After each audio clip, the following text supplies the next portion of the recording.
భీమిలిలో పోరు రసవత్తరంగా మారింది. ఇద్దరు మాజీ మంత్రులు బరిలో నిలిచారు. మాజీ మంత్రి గంటా శ్రీనివాసరావుని చీపురుపల్లికి పంపడానికి టీడీపీ విశ్వ ప్రయత్నం చేసినప్పటికీ ఆయన ససేమిరా అన్నారు.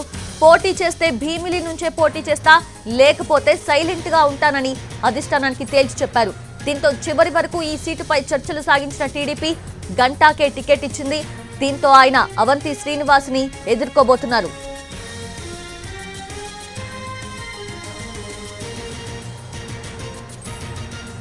గంటా శ్రీనివాసరావు, అవంతి శ్రీనివాస్ ఇద్దరు మంత్రులుగా చేసిన వారే. 2014లో భీమిలి నుంచి పోటీ చేసి గెలిచి మంత్రి అయ్యారు గంటా శ్రీనివాసరావు. 2019లో భీమిలి నుంచే గెలిచి మంత్రి అయ్యారు అవంతి శ్రీనివాస్. దీంతో ఇద్దరు నేతలకు ఈ నియోజకవర్గం సెంటిమెంట్ గా మారింది. గంటా, అవంతి ఇద్దరు కాపు సామాజిక వర్గం నేతలే. దీంతో ఇక్కడ యాదవ, మత్స్యకార సామాజిక వర్గాల ఓట్లు కీలకం కాబోతున్నాయి. లేటెస్ట్ అప్డేట్స్ తెలుసుకుందాము. మా ప్రతినిధి రవిచంద్ర సిద్ధంగా ఉన్నారు. Ravichandra, over to you. Soujanya ఊహించినట్టుగానే భీమిలి నియోజకవర్గంలో బిగ్ ఫైట్ ఖాయమైంది. మాజీ మంత్రులు గంటా శ్రీనివాసరావు, అవంతి శ్రీనివాస్ మధ్య హోరాహోరీ పోరు జరగబోతోంది.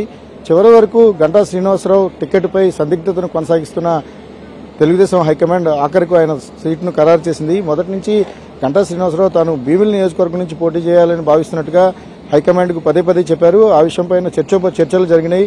అయితే సీనియర్ మంత్రి బొత్స సత్యనారాయణపై పోటీకి గంటా శ్రీనివాసరావు సరైన అభ్యర్థిగా భావించిన హైకమాండ్ ఆయన చీపురుపల్లి వెళ్లాలని నిర్దేశించింది.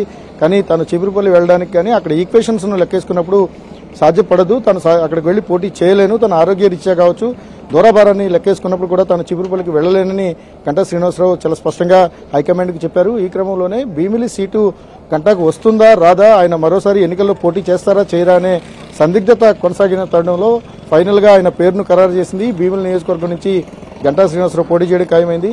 దీంతో వైఎస్ఆర్ కాంగ్రెస్ పార్టీ నుంచి పోటీ చేస్తున్న అవంతి శ్రీనివాస్, ఆయన కూడా మాజీ మంత్రి, వీరిద్దరూ కూడా ఎక్కువ కాలం ఒకే పార్టీలో కొనసాగిన పరిస్థితి. 2009లో ఇరువురు ప్రజారాజ్యం నుంచి కెరీర్స్ లో కలిసి పనిచేశారు. 2014-19 మధ్య తెలుగుదేశం పార్టీలో కలిసి పనిచేశారు. ఈ గడిచిన 5 ఏళ్ల కాలంలో మాత్రమే ఒకవైపు పాత మిత్రులుగా ఉండి గురు శిష్యులుగా కూడా గుర్తింపు పొందిన అవంతి గంటాల మధ్య ఈ 5 ఏళ్ల కాలం గ్యాప్ వచ్చింది. ఒకరు వైఎస్ఆర్ కాంగ్రెస్ పార్టీలో ఉంటే మరొకరు తెలుగుదేశం పార్టీలో ఉన్నారు. ఇద్దరు ఎమ్మెల్యేలుగానే కొనసాగారు. ఇప్పుడు మాజీ మంత్రులు ఇద్దరు ఒకే సీట్లో పోటీ పడబోతున్నారు. ఈ ఇద్దరిలో ఎవరో ఒకరు మాత్రమే రేపు అసెంబ్లీ మెట్లెక్కే అవకాశం ఉంది. కాబట్టి ఇక్కడ హోరాహోరీ పోరు జరగబోతోంది. ఇక స్థానికంగా ఉన్న ఈక్వేషన్స్ కూడా తీసుకున్నప్పుడు కాపు సామాజిక వర్గానికి బలమైన నియోజకవర్గం ఉన్న భీమిల్లో యాదవ, మత్స్యకార సామాజిక వర్గం ఓట్లు అత్యంత కీలకమైనవి. ఇప్పుడు జనసేన అలయన్స్ కూడా తోడవడంతో గంటా శ్రీనివాసరావు తన గెలుపు పైన ధీమాగా ఉన్నారు. అదే సమయంలో అభివృద్ధి సంక్షేమం పైన తాను 5 ఏళ్ల కాలంలో ఇక్కడ పనిచేసిన తీరు కావచ్చు. అవంతి శ్రీనివాస్ 2 సార్లు అక్కడ ఎమ్మెల్యేగా పనిచేశారు. ఆయనకు ఆ నియోజకవర్గం మీద గ్రిప్ ఉంది. కాబట్టి ఇక్కడ ఖచ్చితంగా తన గెలుపు ఖాయమని అవంతి కూడా ధీమాగా ఉన్నారు. ఓవరాల్ గా ఇద్దరు సీనియర్ నేతలు కాపు సామాజిక వర్గానికి చెందిన మాజీ మంత్రుల మధ్య పోటీ జరగబోతోంది. భీమిలి మరోసారి హాట్ సీట్ గా మారిన పరిస్థితి కనిపిస్తోంది. సౌజన్య, మంత్రి గంటా శ్రీనివాసరావుని మాజీ మంత్రి గంటా శ్రీనివాసరావుని చీపురుపల్లికి పంపడానికి టీడీపీ ప్రయత్నం చేస్తూ వచ్చింది. అయినా గంటా శ్రీనివాసరావు వెనక్కి తగ్గకుండా నేను అక్కడి నుంచే పోటీ చేస్తా అని చెప్పారు. సో గెలుపు దిశగా ఫర్దర్లీ అయిన యాక్షన్ ప్లాన్ ఎలా ఉంటుంది? గంటా శ్రీనివాసరావు తను మొదటి నుంచి చీపురుపల్లి వెళ్లడానికి ఏమాత్రం ఇష్టపడని పరిస్థితి. హైకమాండ్ చెప్పిన లెక్క ప్రకారం ఆయన బొత్స సత్యనారాయణ లాంటి సీనియర్ నేతను కట్టడి చేయాల్సిన అవసరం ఉంటుంది. ఆయనను కేవలం చీపురుపల్లికి పరిమితం చేస్తే మిగిలిన విజయనగరం కావచ్చు, విశాఖపట్నం జిల్లాలకు సంబంధించి కొంత ప్రభావాన్ని తగ్గించవచ్చు. అందుకోసం బొత్స మీద పోటీకి గంటా శ్రీనివాసరావు సరైన అభ్యర్థి అనేది తెలుగుదేశం హైకమాండ్ ఈక్వేషన్. కారణం బొత్స సత్యనారాయణ చీపురుపల్లి నుంచి పోటీ చేస్తున్నారు. ఆయన భార్య ఝాన్సీ లక్ష్మి విశాఖపట్నం ఎంపీగా పోటీ చేస్తున్నారు. ఒక చోటకు బొత్స నాయకత్వాన్ని పరిమితం చేయగలిగితే అనగా విశాఖపట్నం ఎంపీ సీటు కూడా ఈజీగా గెలవడం సాధ్యం అవుతుందనేది ఇక్కడ తెలుగుదేశం పార్టీ అంచనా. అయితే బొత్స మీద పోటీకి నేరుగా బొత్స మీద పోటీ కావచ్చు, లేకపోతే విజయనగరం జిల్లా రాజకీయాలు భిన్నంగా ఉంటాయి. కాబట్టి అక్కడికి వెళ్లి తాను పోటీ చేయడానికి మొదటి నుంచి కూడా గంటా శ్రీనివాసరావు ఇష్టపడని పరిస్థితి.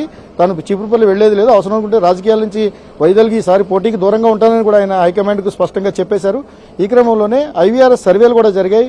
వివిధ అభ్యర్థులను పెట్టి ఐవీఆర్ఎస్ సర్వే చేసినప్పటికీ కూడా అనుకున్న స్థాయిలో వారికి ఆ పర్సంటేజ్ రాలేదు. ఆ క్రమంలోనే గంటా శ్రీనివాసరావు అభ్యర్థిత్వాన్ని చివరిగా ఖరారు చేస్తూ హైకమాండ్ నిర్ణయం తీసుకున్నట్టుగా మనకు ఇప్పుడు వచ్చిన జాబితాను బట్టి అర్థమవుతుంది. Soujanya. S Srinivas, thank you. S Ravichandra, thank you. Thanks for the live updates.